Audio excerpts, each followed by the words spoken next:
Alright guys, welcome to Tango's TikToks. Let's see what our stand-up comedy's got for us today. So many Caucasians need facelifts? Because we don't know about lotion. Only half of you laughed. That should have been everybody. Yeah, but a lot of you were sitting there like, well, what about lotion? Just to put it out there, you can use lotion on other parts of your body besides your dick. If you ever wondered why your dick still looks brand new, but the rest of you is starting to look like an aging pirate, because you need to increase the circumference of the lotion distribution. I didn't know anything about lotion, never used it the first 30... Jamaican men have this weird talent where they're able to say the most sexually outrageous thing to you and make it sound like the most beautiful poem ever written by man. And I literally saw it happen the other day. This man walked up to this woman and said, "Me want dive in your vagina and swim around like Poseidon." Sometimes it can be so supportive as well.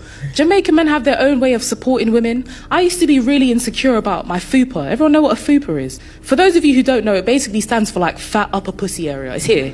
It's here. Yeah? And I used to go out of my way to try and hide it.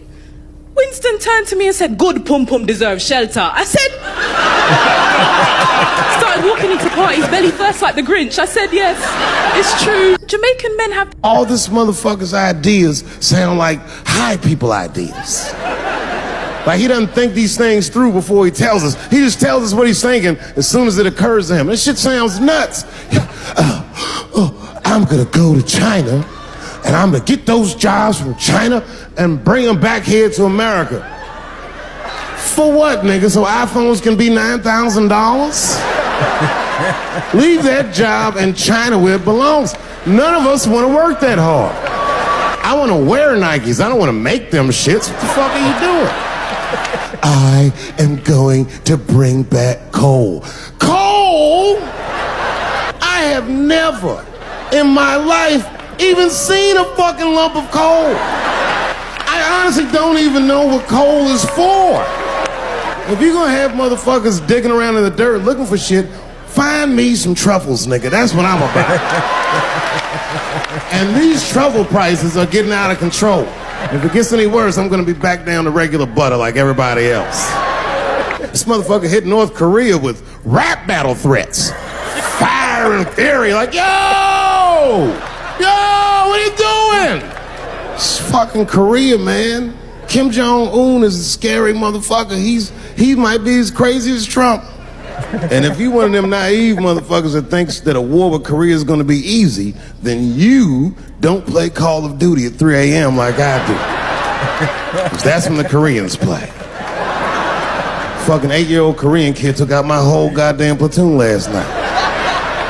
I've never seen somebody in an office so high with the most just basic fucking solutions. Like, you know, we should not let any more Muslims in the country till we can figure out what's going on. Did he just say, figure out what's going on?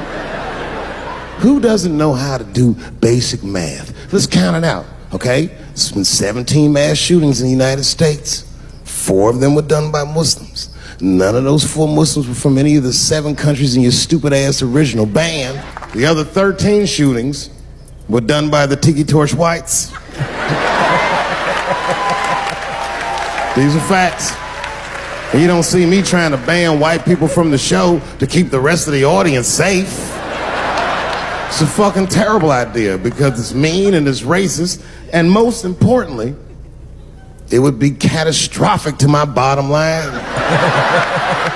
If there were no white people here tonight, I might leave this bitch with $1,800. This man needs to realize that we all need each other. And that's why we will never, ever be able to beat China. Because everybody in America is racist, and everybody in China is Chinese. Then I had that same doctor from when I was 6 up until I was 18, which is a long time to have one doctor. So when I left, I thought it'd be nice to leave him a review on his website. So who knows him better than I do, you know? I was like, this man was my doctor for the last 12 years. And I am still diabetic. 1 star. I left him 1 star because of the nurses he had working for him. They used to try to lift you up, but I didn't like it.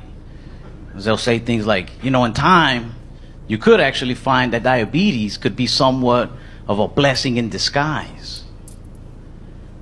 I think I'd rather have just a regular blessing. The disguise part is really messing with my blood sugar. You're a horrible nurse. But I took her advice. Like years down the line, though, I was at a bar and some of my friends started a little fight.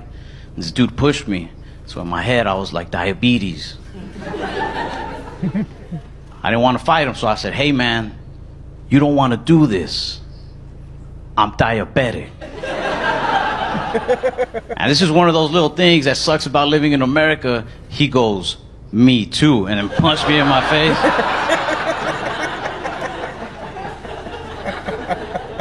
I've never cared about like a weight problem or a diabetes problem in this country, but when that happened, I was like, this is out of control, man, it's diabetes. I saw it as like, come on, man, we gotta stick together, but he saw it as like, nah, 2 types walked in, 1 type's walking out. And I had that.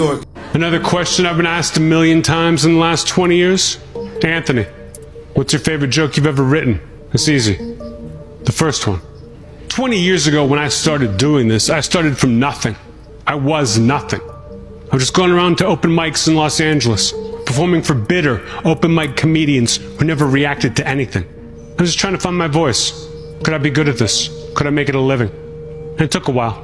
Until one night, I went to a coffee shop, tried this joke out for the first time, changed my whole life. I said, guys, my girlfriend loves to eat chocolate. She's always eating chocolate, and she likes to joke she's got a chocolate addiction. But keep away from those chocolate bars, I'm addicted to them, and it's really annoying. So one day I put her in the car, and I drove her downtown, and I pointed out a crack addict. And I said, you see that, honey? Why can't you be that skinny? Of course, if you're fighting for your country and you get shot or hurt, it's a terrible tragedy. Of course. Of course. But maybe if you pick up a gun and go to another country and you get shot, it's not that weird. Maybe if you get shot by the dude you were just shooting at, it's a tiny bit your fault.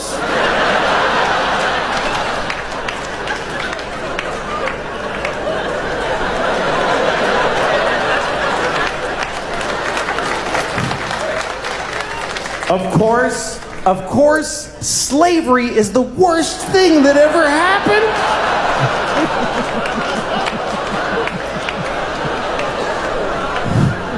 Listen, you all clapped for dead kids with the nuts. For kids dying from nuts, you applauded. So you're in this with me now, do you understand? You don't get to cherry pick. Those kids did nothing to you. What the fuck is wrong with this crowd tonight? You trying to tell me there are those among you who are still skeptical? You saying there are people here right now who still don't believe me that murder-suicide is the goddamn cat's pajamas?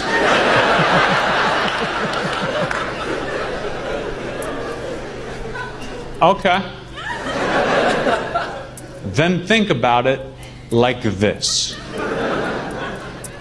You're walking down the street. Somebody comes up and punches you in the face. You are going to press charges, no doubt.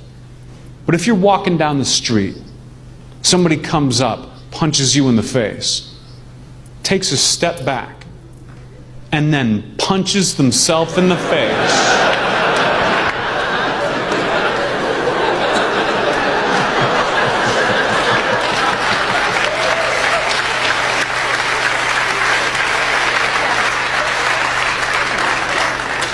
Have a good day, sir.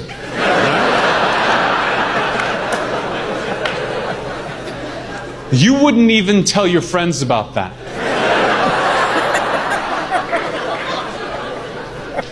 Murder, suicide.